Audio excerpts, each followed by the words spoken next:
संपूर्ण सागर परिवार, बंधू आणि माझ्या भगिनी, आज 8 मार्च जागतिक महिला दिन. जागतिक महिला दिनाच्या सर्वांना शुभेच्छा. हा जागतिक महिला दिन संपूर्ण जगभरात अगदी उत्साहाने साजरा केला जातो. तर हा साजरा करण्यामागे काय उद्देश काय आहे, हेतू काय आहे? तर सगळ्यात महत्त्वाचं म्हणजे महिलांचा आत्मसन्मानाचा हा दिवस आहे. महिलांबद्दल समाजामध्ये जागरूकता निर्माण करणे, आदरता निर्माण करणे, तसंच महिलांची ही जी संकल्प आहेत, काही उद्दिष्ट आहेत, काही ध्येय आहेत, काही गोल आहे, मला हे करायचं आहे, हे जे काही करायचं आहे याची मनोकामना पूर्ण करण्याचा हा दिवस आहे. आजकाल आपण बघता प्रत्येक क्षेत्रामध्ये महिला आहेत. उद्योग व्यवसाय असो, शिक्षण असो, वैद्यकीय असो, राजकारण असो, इव्हन अंतराळावर चंद्रावर सुद्धा जायला आपली महिला पुढेच आहे. असं प्रत्येक क्षेत्रामध्ये महिला आपल्या कर्तृत्वाचा ठसा उमटवत आहे. आजची प्रत्येक महिला ही करिअर ओरिएंटेड आहे. प्रत्येक महिलेला मला काहीतरी बनायचंय, मला काहीतरी करून दाखवायचंय, ही एक अशी इच्छा असते. आणि हे आजचं हे जे जग इतकं धावपळीचं जग आहे, हे करिअरचं हे जे काही ध्येय असतात, हे सगळं करण्याच्या मागे कुठेतरी महिला आपल्या आरोग्याकडे थोडंसं दुर्लक्ष करते. आणि मला आज ह्या महिला दिनाच्या निमित्तानं मला ह्या महिलाच्या आरोग्याबद्दल मला 1-2 शब्द सांगायचे. प्रत्येक वेळेला महिला ही जी आहे, प्रत्येक घरातली जी महिला आहे, त्या घराचा मेन पाया असतो, मेन स्तंभ असतो. जेव्हा ह्या महिलेची तब्येत, महिलेचं आरोग्य जर चांगलं असेल, तरच ती घरातील सगळ्या सदस्यांची आपली काळजी घेऊ शकते.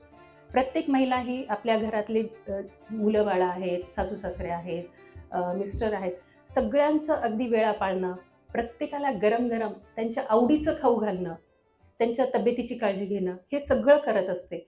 पण सगळ्यांना गरम वेळच्या वेळेला खाऊ घालते. पण जेव्हा तिची स्वतःची जेवणाची वेळ येते, त्यावेळेला मात्र ती जे काही उरलं असेल किंवा शिळं अन्न वायाला कशाला खाऊ घालायचे म्हणून ते खाणं, असं हे जे काही प्रकार चालतात. जेव्हा स्वतःच्या तब्येतीकडे थोडासा ताप आला, डोकं दुखते, पण ठीक आहे, होऊन जाईल, मी थोडंसं घेते, पॅरासिटामॉल घेते किंवा क्रोसिन घेते, हे स्वतःच्या तब्येतीकडं खूप दुर्लक्ष केलं जातं, हेळसांड केली जाते.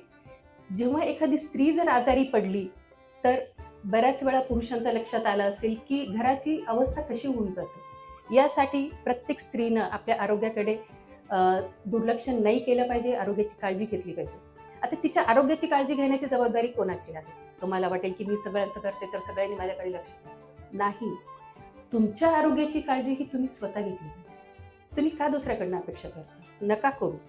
तुमच्या आरोग्याची काळजी तुम्ही स्वतः घेतली पाहिजे. प्रत्येक स्त्रीला लहानपणापासून विविध टप्प्यामध्ये, विविध वयोगटामध्ये खूप साऱ्या समस्यांना सामोरं जावं लागतं. जसं की किशोरावस्था आहे, वयाच्या 11-12व्या वर्षापासून ते वयाच्या 50शीपर्यंत स्त्रिया ह्या वेगवेगळ्या टप्प्यातून वेगवेगळ्या आजारांना, वेगवेगळ्या संकटांना सामोरे जातात. जसं की सुरुवातीच्या काळामध्ये लहान मुली जेव्हा पिरियड्स चालू होतात, तर त्या काळामध्ये मुलींना बॅलन्स्ड डाएट, समतोल आहार, न्यूट्रिशियस डाएट, पौष्टिक आहार हे देणं, हे त्यांना खाण्याची सवय लावणं, ही काळाची गरज आहे. आणि हे काम आईने केलं पाहिजे. जेव्हा समजा पिरियड्स चालू होतात, आहार प्रॉपर नसतो, तेव्हा अशा मुलींमध्ये रक्ताचं प्रमाण, हिमोग्लोबिनचं प्रमाण कमी पाहायला लागतं. लग्नानंतर जेव्हा स्त्री प्रेग्नंट राहते, प्रेग्नन्सीमध्ये सुद्धा जेव्हा बाळाची वाढ होत असते, जेव्हा आता मी गायनेकॉलॉजिस्ट आहे, माझ्याकडे जेव्हा प्रेग्नंट मदर येत असतात, तेव्हा मी त्यांना आयर्न, कॅल्शियमच्या गोळ्या देतो, व्हिटॅमिन्सच्या गोळ्या देतो. खेड्यातल्या बायकांबद्दल तर इतका गैरसमज आहे की त्या म्हणतात की ह्या गोळ्यांनी बाळाचं वजन वाढतं, मग डॉक्टर सिझर करतात तुमचंच. तर हे तसं नसून हे कशासाठी दिलं जातं? जेव्हा गर्भामध्ये बाळाची वाढ होत असते, तेव्हा शरीराच्या स्त्रीमधलं जे रक्त असतं ते बाळाच्या वाढीसाठी जातं. मग तुमच्या शरीरातील रक्ताचा साठा भरून काढण्यासाठी आम्ही तुम्हाला आयर्न देतो, आयर्नच्या गोळ्या देतो. आम्ही तुम्हाला खाण्याचा सल्ला देतो की बाबा ज्या पदार्थामध्ये रक्तवाढीचे घटक आहेत, जसे की हिरव्या पालेभाज्या आहेत, गुळ शेंगदाणे आहे, पेंडखजूर आहे, अंजीर आहे, या गोष्टींचा तुमच्या आहारामध्ये समावेश केला पाहिजे. तसंच कॅल्शियमच्या गोळ्या आम्ही देतो. जेव्हा बाळाची वाढ होत असते, तेव्हा बाळाच्या हाडाच्या वाढीसाठी तुमच्या शरीरातलं, तुमच्या हाडांमधलं कॅल्शियम हे बाळाकडे जाणार. मग आपण जर समजा हे कॅल्शियम नाही घेतलं किंवा आपल्या आहारामध्ये समजा आपण दूध, दही, पनीर ह्या ज्या काही गोष्टी आहेत, कॅल्शियमयुक्त पदार्थांचा समावेश आपण जर नाही केला, तर पुढे चालून आपल्याला कंबरदुखी, पाठदुखी आहे किंवा अशक्तपणा जाणवणं, ह्या साऱ्या संकटांना आपल्याला सामोरं जावं लागू शकतं. म्हणून हे सप्लिमेंटेशन आपण दिलेलं असतं. त्याच्यानंतर जेव्हा 50शीचं जेव्हा वय यायला लागतं, तेव्हा पिरियड्स थोडेसे असे इरेग्युलर होत असतात. मग हे पिरियड्स इरेग्युलर झाले की त्या काळामध्ये स्त्रियांना थोडासा चिडचिडेपणा, थोडंसं धडधड होते, मला बेचैनी होते, मला अस्वस्थ वाटतंय.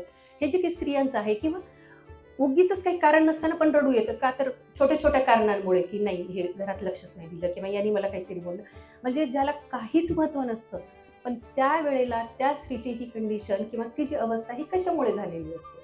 जेव्हा तरुण वयामध्ये पिरियड्स रेग्युलर येतात, तेव्हा आपल्या शरीरामध्ये काही हार्मोन्स असतात, इस्ट्रोजन आणि प्रोजेस्टेरॉन. तर हे जे आहे हे स्त्रियांचं संरक्षण कवच असतं. जोपर्यंत पिरियड्स असतात तोपर्यंत स्त्रियांना आपण कधी ऐकतो का, की यंग एजमध्ये अरे तिला हार्ट अटॅक आला किंवा तिला असं थोडंसं पडली आणि फ्रॅक्चर झालं, की या एजमध्ये स्त्रियांचं हे संरक्षक कवच असतं. या याच्यामध्ये स्त्रियांना फक्त काम आणि काळजी, याचं काळजी, त्याची काळजी एवढंच असतं. स्वतःच्या तब्येतीकडे ते लक्ष देत नसतात. पण जेव्हा हे पिरियड्स जायला लागतात, जेव्हा हे हार्मोन्सचं इम्बॅलन्स व्हायला लागतं तुमच्या शरीरामध्ये, त्यानंतर मात्र मग तुमची हाडं ठिसूळ होणं, रक्तदाब, बीपी वाढणं, शुगर वाढणं, स्थूलता, जाडपणा, हे सुद्धा हे जे काही आजार आहेत, स्त्रियांमध्ये स्तनामध्ये, गर्भाशयामध्ये गाठी होणं किंवा त्याचे कॅन्सर होणं, ह्या ज्या काही गोष्टी आहेत, तर यासाठी प्रत्येक स्त्रीनं आपल्या आहारामध्ये समतोल आहार घेणं गरजेचं आहे. त्याचप्रमाणे फक्त आहारच नाही, पौष्टिकयुक्त आहार, सोबत त्याला थोडीशी व्यायामाची जोड पण खूप अत्यंत गरजेची आहे. तुम्ही अर्धा ते 1 तास तरी तुम्ही स्वतःसाठी द्या. अर्धा पाऊण तास ठीक आहे, काय करायचा व्यायाम? फक्त तुम्ही चालायला लागा, बस बाकी काही करू नका. वॉकिंग करा तुम्ही कुठेतरी. अर्धा पाऊण तास वॉकिंग करा, योगासनं करा. आजकाल प्रत्येकाकडे स्मार्टफोन आहे, प्रत्येकाकडे YouTubeवर आपण तुम्ही बघू शकता. योगासनं करा, प्राणायाम करा आणि स्वतःच्या आरोग्याची काळजी घ्या. आज इथं सागर परिवाराने मला इथं बोलवलं आणि हा जो सन्मान दिला त्याबद्दल मी आपली सर्वांची खूप खूप आभारी आहे. एवढे 2 शब्द बोलून मी